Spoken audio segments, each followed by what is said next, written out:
I am somewhat aghast. I mean, I always expect it from these Democrats. So I can't say that it's a surprise, but just because you know it's coming from these leftist socialist loons, it doesn't mean that it's any less jarring when you have to see it.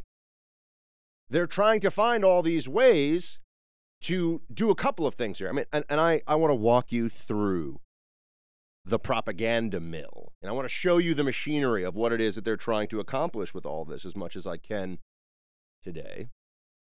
And one of the things they're doing is making it seem as though the Iranian people are all absolutely horrified at this, united against the regime, and that this was the killing of Qasem Soleimani was like we killed Abraham Lincoln, George Washington, and Elvis Presley all at the same time. That's how much they love this guy. That's how much the Iranian people love Qasem Soleimani. Do any of them stop to think for a moment about what just happened in Iran in the last 6 weeks or so? The Iranian regime killed hundreds, perhaps a few thousand, murdered protesters in the streets.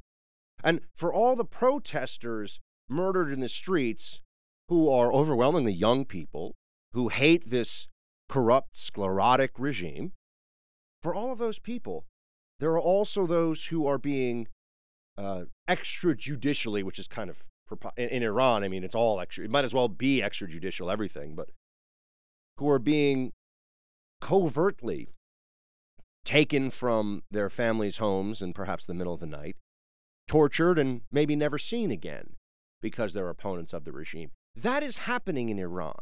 You see, because the media was so desperate to prop up the Obama administration's decision, disastrous decision on Iran, and because the media hates Trump so much, they are willing to elevate the Iranian regime far out of the axis of evil. Remember, we used to call it a member of that. Iraq, Iran, North Korea. Only two left in that axis, at least as they used to be constituted. And it's worth sitting here and asking the question, well, hold on a second. Hold on a minute. Would it be normal in the eyes of the Democrats if let's just say, hostilities became active with North Korea in some third-party country? So not in South Korea. Let's say there's some, North Korean-backed insurgency in some country, and a North Korean general was involved in the murder of American soldiers trying to engage in peacekeeping operations, stability operations in that country. And that North Korean general was then actively plotting another round of murder of American soldiers in this country that North Korea is operating in. And we took him out. Would they then be saying, oh my gosh, but the people of North Korea, they're all weeping and staring into the cameras and crying. They're so upset about this.